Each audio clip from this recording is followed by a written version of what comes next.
সম্প্রতি সময়ে জানা যায় যে সাকিব খানের আসন্ন চলচ্চিত্র তাণ্ডবে অভিনয় করতে দেখা যাবে দুই বাংলার দর্শকপ্রিয় তারকা জয়া আহসানকে। তাই তো আপাতত এই খবরটি প্রকাশ্যে আসার পর রীতিমতো দর্শকদের কাছে ব্যাপক আকারে সাড়া পাওয়া যাচ্ছে, কেননা দীর্ঘদিন পর এই দুই তারকাকে আবারও চলচ্চিত্রের পর্দায় দেখা যাবে, যা অবশ্য দেখার জন্য আপাতত সকল ভক্ত অনুরাগীর অপেক্ষার মধ্যে রয়েছে বলে জানা যায়। বাই দ্য ওয়ে, সাকিব খানের তাণ্ডব চলচ্চিত্রের আনুষ্ঠানিক ঘোষণা খুবই শীঘ্রই দেওয়া হবে বলে জানা যায়।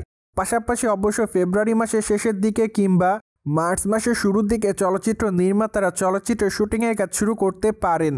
তাই তো আপাতত সাকিব খানের সকল ভক্ত অনুরাগীরা চলচ্চিত্রের শুটিং আপডেট জানার জন্য অপেক্ষাতে।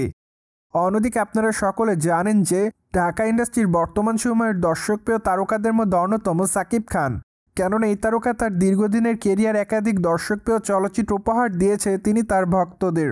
তাই তো বলাই বাহুল্য যে চলচ্চিত্রের পর্দায় তার অভিনয় দর্শকদের কাছে প্রতিনিয়ত নজর কাড়ে, যার জন্য অবশ্য তিনি মাঝে মাঝেই তিনি তার ভক্তদের মধ্যে আলোচনায় এসেছেন।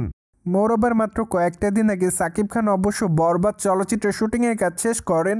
চলচ্চিত্রটিতে তার বিপরীত অভিনয় করতে দেখা যায় বিদিকা পালকে। পাশাপাশি অবশ্য চলচ্চিত্রটি ঈদুল আজহাতে মুক্তি পাবে গোটা বাংলাদেশে। ঠিক এজন্য বলাই যায় যে চলচ্চিত্রটি মুক্তিতে সময় খুবই কম, যার প্রেক্ষাপটে ধারণা করা যাচ্ছে যে খুবই শীঘ্রই চলচ্চিত্র নির্মাতারা চলচ্চিত্রটির প্রমোশনালের দিকে মনোযোগ দিবেন।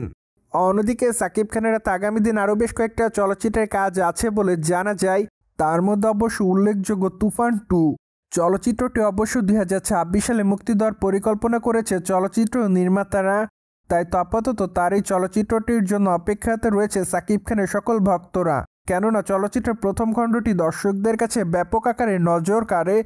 সেই সাথে দীর্ঘদিন পর সাকিব খানকে চলচ্চিত্রের পর্দায় গ্যাংস্টারের চরিত্রে অভিনয় করতে দেখা যায়। সোভিয়ার্স, জেনে তো নিলেন সাকিব খানের আসন্ন চলচ্চিত্র অভিনয় করতে দেখা যেতে পারে জয়া আহসানকে। ফলে বিষয়টি নিয়ে আপনাদের কোনো মতামত থাকলে কমেন্ট বক্সে জানাতে ভুলবেন না। Subscribe our channel for more update.